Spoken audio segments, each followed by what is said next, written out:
Mga pagbasa ng mga salita ng makapangyarihang Diyos. Ang mga responsibilidad ng mga leader at manggagawa. Ang mga responsibilidad ng mga leader at manggagawa, 20. Ika-12 item. Agaran at tumpak na tukuyin ang iba't ibang tao, pangyayari, at bagay na nakagagambala at nakagugulo sa gawain ng Diyos at sa normal na kaayusan ng iglesia. Pigilan at limitahan ang mga iyon at ituwid ang mga bagay-bagay. Dagdag pa rito, pagbahaginan ang katotohanan upang magkaroon ng pagkilatis ang hinirang na mga tao ng Diyos sa pamamagitan ng mga gayong bagay at matuto sila mula sa mga iyon. Ika-8 bahagi.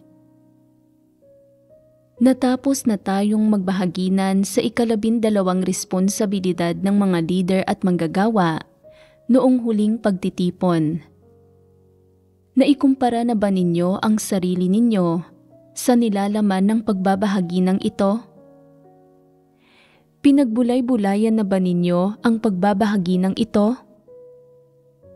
Kapag narinig na nila ang pakikipagbahaginan ko, makapagsasagawa ng ilang katotohanan ang mga nagmamahal sa katotohanan at iyong mga may pagpapahalaga sa katarungan at may kaunting pagkatao pagkatapos nilang maunawaan ang mga ito.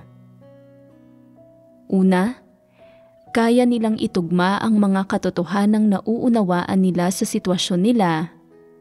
Suriin ang sarili nila kumpara sa katotohanan. Tukuyin ang mga problema nila at pagkatapos ay gamitin ang ilang usapin at kapaligiran sa tunay na buhay at sa paggawa ng mga tungkulin nila para lutasin ang mga problemang ito. Unti-unti, hinggil sa mga katotohanang nauunawaan nila, naaarok nila ang mga prinsipyong dapat isagawa at sundin ng mga tao. Sa isang banda, nagkakamit sila ng mas malalim na pagkaunawa at kaalaman sa sarili nila, at sa kabilang banda, nauunawaan nila ng mas praktikal at tumpak kung ano talaga ang sinasabi at nilalaman ng katotohanan. Gayunpaman, iyong mga hindi nagmamahal sa katotohanan at tutol dito, gaano man karaming katotohanan ang naririnig nila, ay walang kamalayan o pagbabago. Hindi man lang nagbabago ang kanilang kalagayan, ang kanilang saloobin kapag ginagawa ang tungkulin nila, ang mga layong hinahangad nila, estilo ng pamumuhay, at ang kanilang mga prinsipyo ng pag-asal. Patuloy silang kumikilos ayon sa gusto nila at namumuhay ayon sa nais nila. Walang epekto sa kanila ang mga katotohanang ito ni hindi sila nahihimok ng mga ito na pagnilayan at kilalanin ang sarili nila hanggang sa puntong namumuhi na sila sa kanilang sarili. Kung hindi nila maaabot ang punto ng pagkamuhi sa sarili nila, tiyak na hindi nila makakamit ang tunay na pagsisisi. Kung walang tunay na pagsisisi, walang totoong pagpasok. Kung walang totoong pagpasok, tiyak na walang pagbabago sa disposisyon. Sa makatuwid, maraming tao ang nananampalataya sa Diyos sa loob ng maraming taon. Bagamat nakikipagtipon din sila, gumagawa ng mga tungkulin, maraming taon nang nakikinig sa mga sermon at madalas na nakikisalamuha sa mga kapatid, ay walang anumang pagkaunawa sa kanilang sarili, hindi nagpapakita ng anumang pagbabago at hindi talaga nadaragdagan ang pananalig nila sa Diyos. Sinusunod nila ang Diyos nang ayon sa kanilang mga inisyal na kuro-kuro at imahinasyon at nang may intensyon at pagnanais na magkamit ng mga pagpapala. Ilang taon man silang nanampalataya na sa Diyos, hindi talaga nagbago ang kanilang mga pananaw sa pananampalataya sa Diyos, mga pananaw sa mga bagay-bagay, mga pamamaraan sa paghahangad at ang mga layong hinahangad nila, at mga saloobin kapag ginagawa ang mga tungkulin nila. Ang mga kasalukuyang pagbubunyag at ang mga pagpapamalas na isina sa buhay nila ay resulta ng hindi paghahangad sa katotohanan. Pinagbahaginan natin ang 12 responsibilidad ng mga leader at manggagawa, pero hindi talaga nagbago ang pag-uugali ng ilang leader at manggagawa. Hindi talaga nagbago ang mga saloobin nila kapag ginagawa ang mga tungkulin nila at ang mga saloobin nila sa mga hinihingi ng Diyos. Ang napagbahagi ng nilalaman ay naglalayong magpaalala, mga siwa, at mag-udyok sa mga medyo may paghahangad sa katotohanan at sa mga may kaunting pagkatao at may kaunting kamalayan ang konsensya. Gayunpaman, wala itong naging epekto sa ilang mas matigas ang kalooban, tuso, at hindi talaga tumatanggap sa katotohanan. Bakit ganito? Dahil ang saloobin ng mga taong ito sa katotohanan ay saloobin ng paglaban at pagkapuot. Gaano man karaming katotohanan ang napagbabahaginan, ganoon pa rin ang saloobin nila. Ano't anuman, ginagawa ko ang tungkulin ko at sinusunod ko ang Diyos. Tunay kong ginugugol ang sarili ko para sa Diyos. Paano man ako umasal, hanggat nagpapatuloy ako hanggang sa huli, maaari akong magkamit ng mga pagpapala. May anumang katwiran ba ang ganitong klase ng pag-iisip? Sila ay ganap na hindi magbabago at walang kahihiyan. Hindi ba? Hindi ba't ito ay pagiging matigas ang ulo at pagtangging magsisi anuman ang mangyari? Ang 12 responsibilidad ng mga leader at manggagawa ay agaran at tumpak na tukuyin ang iba't ibang tao, pangyayari, at bagay na nakagagambala at nakagugulo sa gawain ng Diyos at sa normal na kaayusan ng iglesia. Pigilan at limitahan ang mga iyon at ituwid ang mga bagay-bagay. Dagdag pa rito, pagbahaginan ang katotohanan upang magkaroon ng pagkilatis ang hinirang na mga tao ng Diyos sa pamamagitan ng mga gayong bagay at matuto sila mula sa mga iyon. Noong nakaraan, hinati natin sa 12 isyu ang pagbabahaginan natin sa responsibilidad na ito. Ang nilalaman ng 12 isyong ito ay pangunahing tumatalakay sa kung paano dapat harapin at pangasiwaan ng mga leader at manggagawa ang mga problemang ito kapag lumilitaw sa iglesia ang iba't ibang tao, pangyayari, at bagay na nagdudulot ng mga pagkagambala at kaguluhan para makamit ang epekto ng pagpoprotekta sa gawain ng sambahayan ng Diyos at sa normal na kaayusan ng iglesia. Nang sa gayon, ay natutupad ang mga papel na dapat gampanan ng mga leader at manggagawa at ang mga responsibilidad na dapat nilang gampanan. Detalyado nating pinagbahaginan ang bawat isyu sa loob ng responsibilidad na ito ng mga leader at manggagawa. Pinagbahaginan natin ang ilang partikular na pagpapamalas ng bawat isa at sinipi natin ang ilang partikular na halimbawa. Sa usapin ng mga prinsipyo, napakapraktikal ng nilalaman na napagbahaginan. Bagamat ang mga naibigay na halimbawa ay hindi masasaklaw ang lahat, malinaw namang napagbahaginan ang mahahalagang isyu ng iba't ibang tao, pangyayari at bagay. Sa partikular, kayo bilang mga leader at manggagawa ay dapat na maunawaan ang aspektong ito ng katotohanan para malutas ang iba't ibang problemang lumilitaw sa iglesia. Una, kailangan ninyong mahanap ang mga salitang naghihimay sa diwa ng mga problema mula sa napagbahagi ng nilalaman at iugnay ang mga ito sa mga problema. Sa pagkaunawa sa diwa ng mga problema, mas madaling mahanap ang mga kaugnay na solusyon at lutasin ang mga problema ng ayon sa mga katotohanang prinsipyo. Ang pagkaunawa sa diwa ng problema ay napakahalaga bago ito lutasin. Kapag naunawaan mo na ang diwa ng problema, dapat mo ring maunawaan at maarok ang mga prinsipyo ng pangangasiwa ng problemang ito. Kapwa lubos na kinakailangan ang dalawang aspektong ito.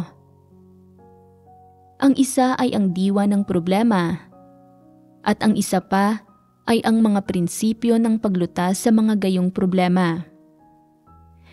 Dapat malinaw ang mga bagay na ito sa mga leader at manggagawa. Sa pamamagitan ng pagkaarok sa dalawang prinsipyong ito, saka mo lang tumpak na malulutas ang lahat ng problema at wastong mapapangasiwaan ang mga tao, pangyayari at bagay na may kinalaman sa iba't ibang issue, sa halip na gumamit ng mga regulasyon at palakihin masyado ang mga issue. Sa kasalukuyan, kapag pinapangasiwaan ng ilang leader at manggagawa ang ilang issue, sa isang banda, sumusunod lang sila sa mga regulasyon at sa kabilang banda, nabibigo silang maarok ang diwa ng mga issue. Madali silang nakakaagrabyado ng mga tao at gumagawa ng mga paglihis. Nangangailangan ito ng malinaw na pagkaunawa sa mga detalye, mga espesipiko at konteksto ng mga issue.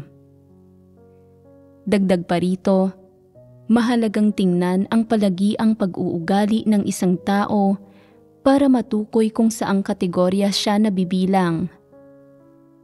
Mapangangasiwaan lang ng ayon sa mga prinsipyo ang mga isyung ito sa pamamagitan ng pagiging bihasa sa mga aspektong ito.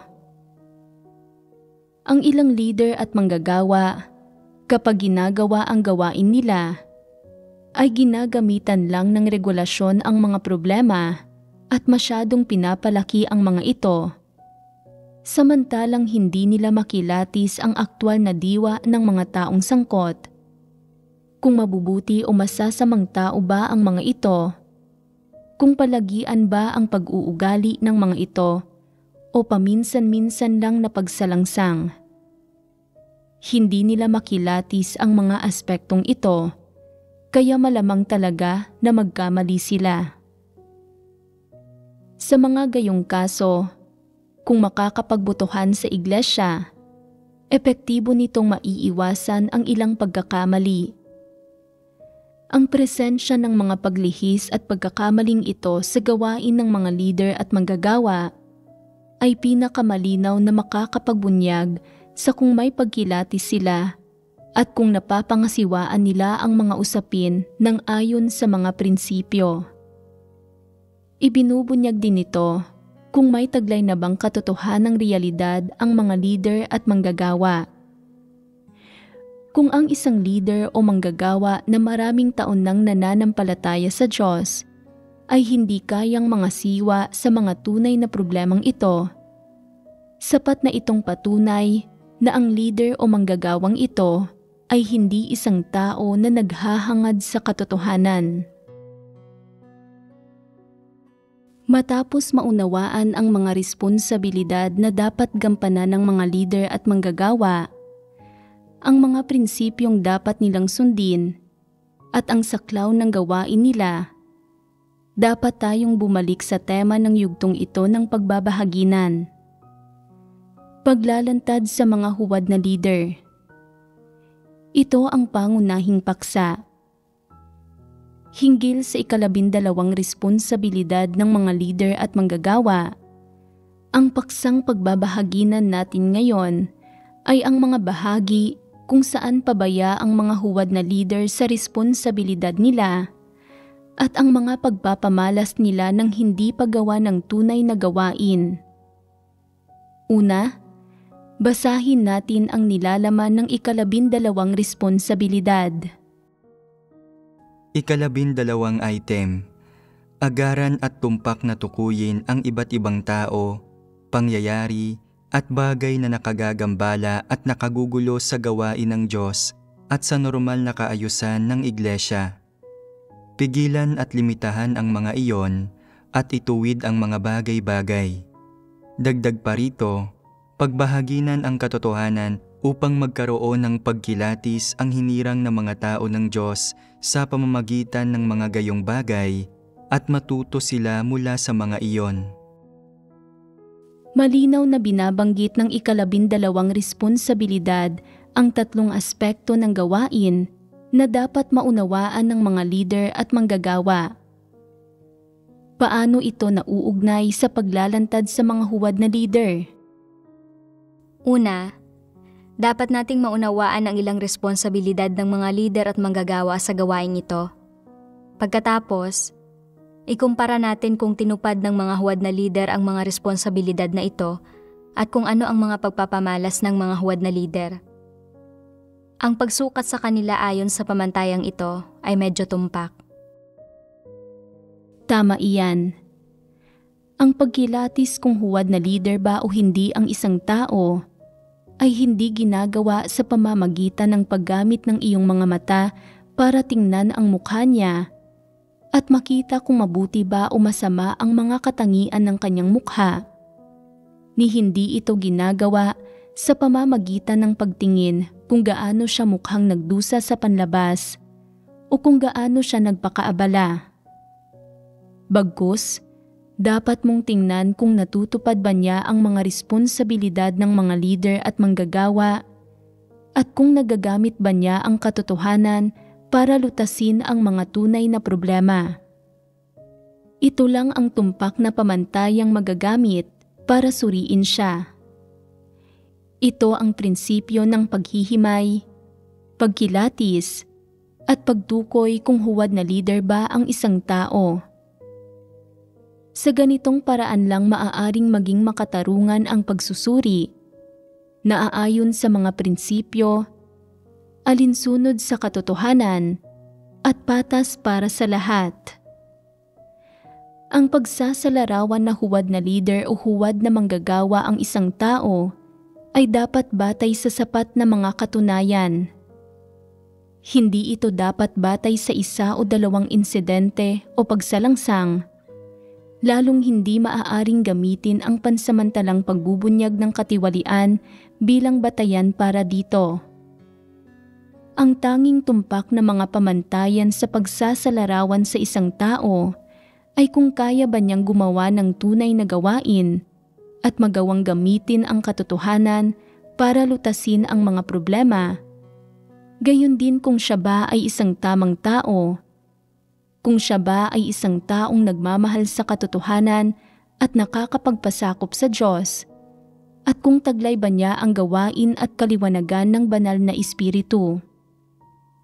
Maaari lamang maisalarawan ng tama ang isang tao bilang isang huwad na leader o huwad na manggagawa batay sa mga salik na ito. Ang mga salik na ito ang mga pamantayan at prinsipyo sa pagsusuri at pagtukoy kung huwad na leader o huwad na manggagawa ba ang isang tao. Ang 3 gampaning nararapat gampanan ng mga leader at manggagawa sa loob ng 12 responsibilidad. Una, agaran at tumpak na tukuyin ang iba't ibang tao, pangyayari, at bagay na nagdudulot ng mga paggagambala at kaguluhan. Ang 12 responsibilidad ng mga leader at manggagawa ay may 3 gampanin o 3 hakbang. Sa pamamagitan ng pagsunod sa 3 hakbang na ito para kumpletuhin ang gawaing ito, na itataguyod ang mga prinsipyo ng gawaing ito at natutupad ang mga responsibilidad sa gawaing ito. Ano ang 3 gampaning ito? Una, agaran at tumpak na tukuyin ang iba't ibang tao, pangyayari at bagay na nakagagambala at nakagugulo sa gawain ng Diyos at sa normal na kaayusan ng iglesia. Pangalawa, pigilan at limitahan ang mga iyon at ituwid ang mga bagay-bagay. Pangatlo, pagbahaginan ang katotohanan upang magkaroon ng pagkilatis ang hinirang ng mga tao ng Diyos sa pamamagitan ng mga gayong bagay at matuto sila mula sa mga iyon. Ang 3 gampaning ito ay ang mga hinihingi sa mga leader at manggagawa sa 12 responsibilidad.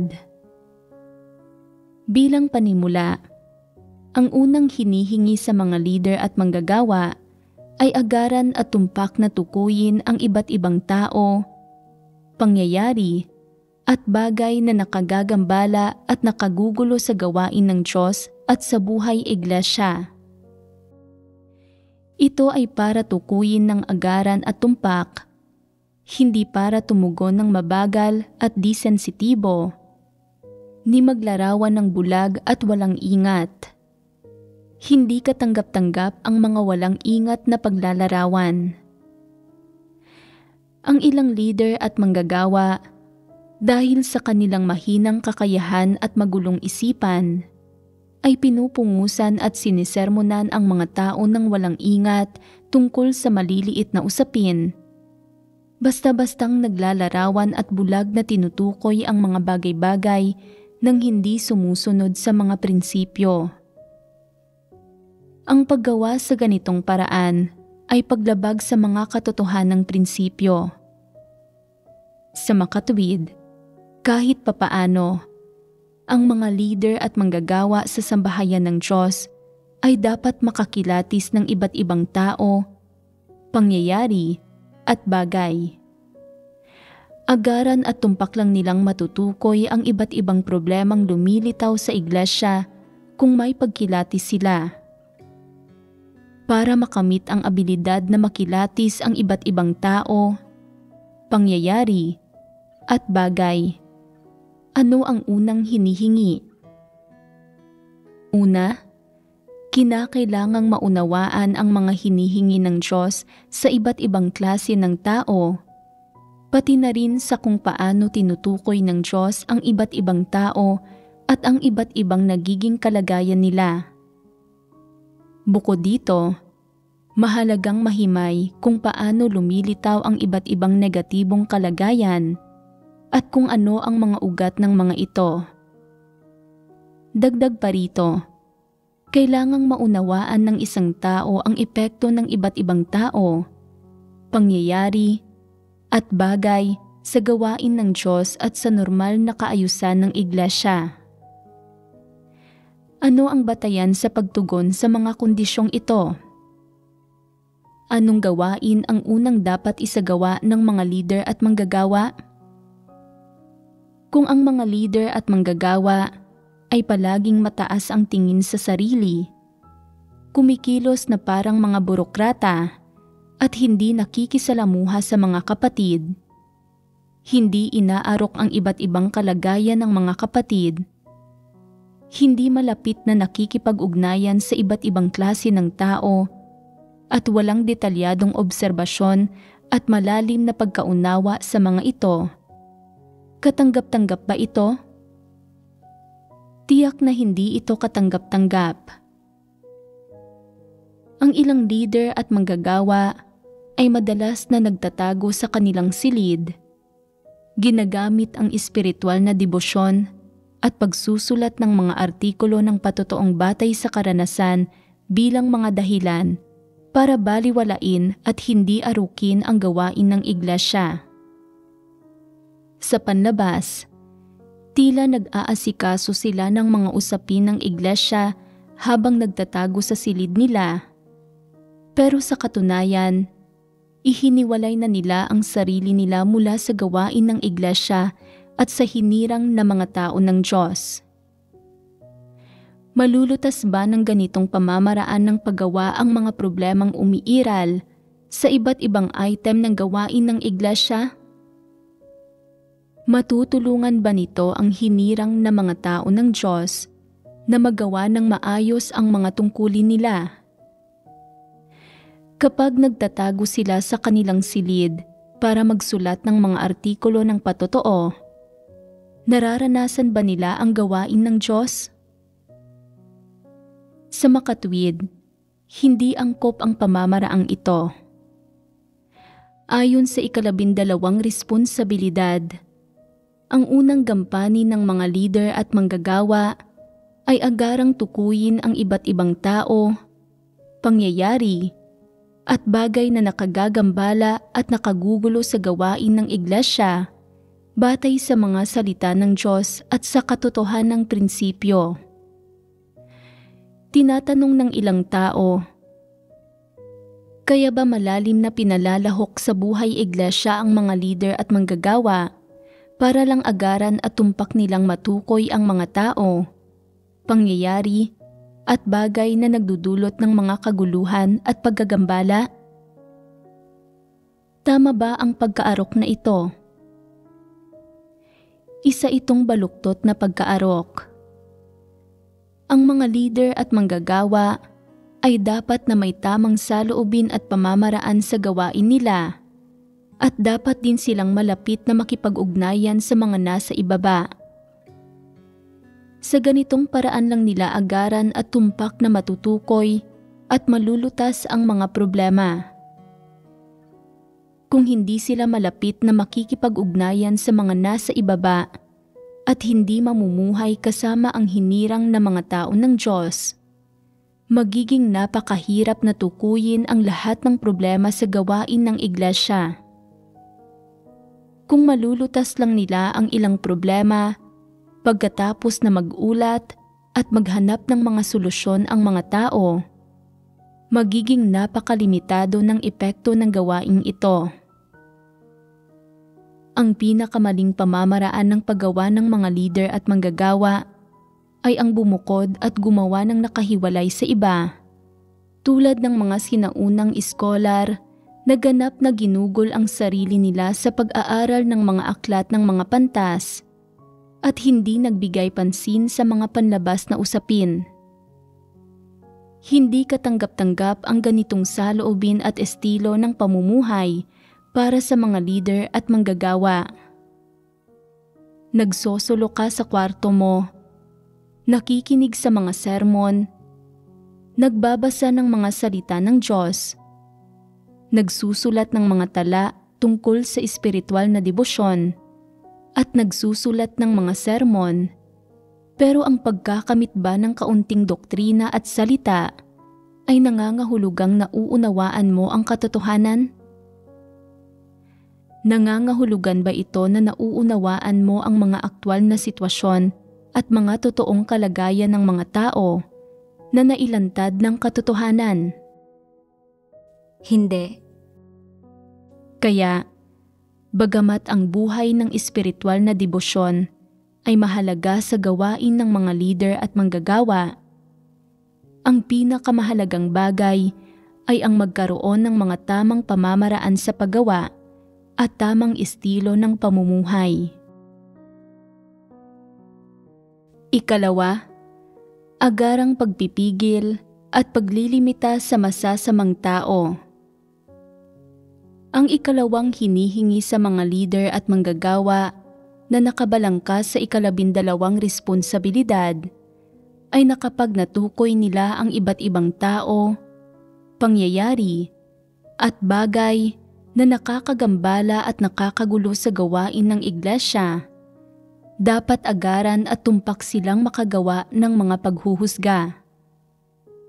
Kailangang malinaw nilang matukoy ang kalikasan ng iba't ibang tao at pangyayari at intindihin kung paano nakakaapekto ang mga ito sa buhay iglesia, kung nagiging banta, nakakagulo o nasasabotahin ng mga ito ang mga kalagayan, buhay pagpasok at paggampan ng tungkulin ng hinirang na mga tao ng Diyos, at kung nakakaapekto ang mga ito sa mga resulta ng paggampan ng mga tao sa tungkulin. Ang mga leader at manggagawa ay dapat na agaran at tumpak na husgahan at suriin ang mga usaping ito. Ito ang responsibilidad ng mga leader at manggagawa. Kung wala silang utak para dito at wala sila ng tamang kakayahan, hindi nila magagawa ang gawain ng iglesia. Dagdag pa rito, ang mga leader at manggagawa ay kailangang may matalas na pagtugon at pagkilatis sa iba't ibang tao, pangyayari at bagay. Halimbawa, kapag lumilitaw sa iglesia ang mga alitan at nangyayari ang iba't ibang paggambala at panggugulo, hindi mo matukoy ang problema at iniisip mong hindi ito mahalaga. Dahil dito, maraming tao ang naaapektuhan at hindi nila magawa ng maayos ang mga tungkulin nila. Hindi ba't manhid at bulag ang gayong leader o manggagawa? Isa itong problema sa mga leader at manggagawa. Ano ang dapat mong gawin kapag natuklasan mong ginagambala at ginugulo ng isang tao ang gawain ng iglesia? Una, dapat mong kumpirmahin ang kalubhaan ng issue at suriin at husgahan ang diwa ng mga gayong tao at ang epekto at mga kahihinatnan ng mga gayong bagay sa gawain ng iglesia at sa buhay iglesia. Ano ang dapat na maging batayan ng gayong paghuhusga? Dapat nabatay ito sa mga salita ng Diyos at sa katotohanan. Sinasabi ng ilang tao, paano mo ito ibinabatay sa mga salita ng Diyos? Tingin ko, walang kabuluhang pagsasalita ito. Ang totoo, hindi ito walang kabuluhang pagsasalita. Bakit ko sinasabi ito? Kapag nahaharap ka sa mga gayong bagay o nakikita o naririnig mo ang tungkol sa mga ito, sadyang kailangan mong ikumpara ang mga ito sa mga isyong inilalantad ng mga salita ng Diyos. Tingnan mo kung paano inilalantad at hinihimay ng mga salita ng Diyos ang mga gayong tao at usapin, at kung paano niya inilalarawan ang mga isyong ito, tulad ng kung paano niya inilalantad ang mga huwad na leader at mga antikristo, at kung paano niya inilalantad ang mga tiwaling disposisyon ng iba't ibang tao at iba pa. Pagkatapos, ikumpara at himayin mo ang mga usaping ito ayon sa mga salitang iyon, at sa pamamagitan ng pakikipagbahaginan sa mga kapatid at ng sarili mong mga obserbasyon, sa wakas, ay makakagawa ka na ng tumpak na pagsusuri at paglalarawan sa mga tao, pangyayari at bagay na nakikita mo, at makakabuo ka ng mga nauugnay na solusyon. Paano dapat pangasiwaan ang mga natukoy na kabilang sa iba't ibang tao na nanggagambala at nanggugulo? Bukod sa dapat silang ilantad at himayin para tulungan ang mga tao na makilati sila, dapat din silang pigilan at limitahan, at ang mga hindi nagbabago sa kanila sa kabila ng paulit-ulit na pagsaway ay dapat na paalisin. Ano ang mga diskarte at partikular na pamamaraan para pigilan at limitahan sila? Pungusan sila at bigyan ng babala. Magandang pamamaraan ba ang pagpupungos? Ang paglalantad sa mga kilos nila, pagtutukoy sa mga pinakamalubhan nilang problema, paghihimay sa diwa nila, at pagbibigay ng mga babala, hindi ba't mga pamamaraan ito na kaya namang gawin? Siyempre, ang pinakamahalagang bagay ay ang basahin sa kanila ang mga salita ng Diyos at gamitin ang mga salita ng Diyos bilang batayan para himukin at himayin sila. Kung hindi nila tinatanggap ang katotohanan at matigas silang tumatangging aminin ang mga pagkakamali nila, kinakailangan ang mas mahihigpit na pamamaraan.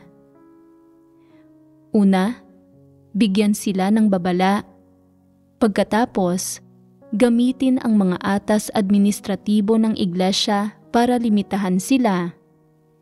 Hindi sila hinahayaan na walang ingat na gumawa ng masasamang gawa at guluhin ang mga kapatid. Dapat din silang pungusan at pangasiwaan. Kinakailangan ang mga pamamaraang ito. Lahat ng ito ay para masigurong nagagawa ng maayos ang gawain ng iglesia at para maligtas ang mga tao.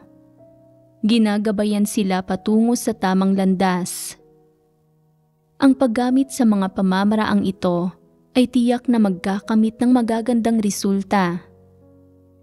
Sa isang banda, gamitin ang katotohanang nauunawaan ng mga tao para hikayatin at ilantad sila na naghihimay sa disposisyon at diwa nila, naglalantad sa mga kalikasan ng mga kilos nila at sa malulubhang kahihinatnan na idinulot nila.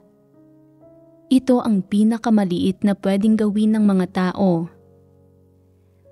Ang susunod na hakbang ay ang himayin at kilatisin sila batay sa mga salita ng Diyos at ilarawan sila ng naaayon. Kung susundin nila ang payo, tatanggapin ito at magsisisi sila. Siyempre, iyon ang pinakamainam. Gayunpaman, kung hindi nila ito tatanggapin at patuloy nilang guguluhin ang gawain ng iglesia, ano na ang dapat gawin? Sa ganoong kaso, hindi na kailangang maging magalang pa. May mga atas administratibo ang sambahayan ng Diyos at sa puntong ito, ang naturang tao ay dapat pigilan at limitahan ayon sa mga atas administratibo ng sambahayan ng Diyos. Kung ang naturang tao ay isang bagong mananampalatayang may mababang tayog na hindi nakakaunawa sa katotohanan, pwede siyang tulungan ng may pagmamahal. Pwede kang makipagbahaginan sa katotohanan para matulungan siyang makilala ang sarili niya. Para sa mga taong kayang tanggapin ang katotohanan at magsisi, hindi na sila kailangang pigilan, limitahan, at pungusan.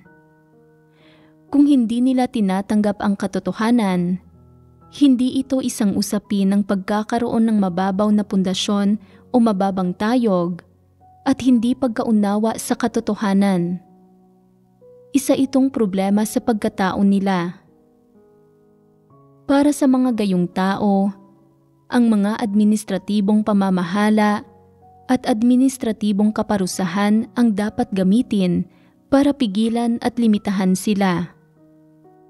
Ang pinakahuling epektong nakakamit ay ang pagtataguyod sa gawain ng iglesia at sa normal na kaayusan ng buhay iglesia, na magtutulot sa buhay iglesia na makapagpatuloy sa maayos na paraan.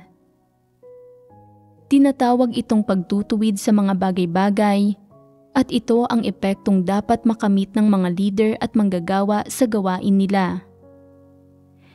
Kapag nakamit na nila ang epektong ito, saka lang nila natutupad ang responsibilidad nila.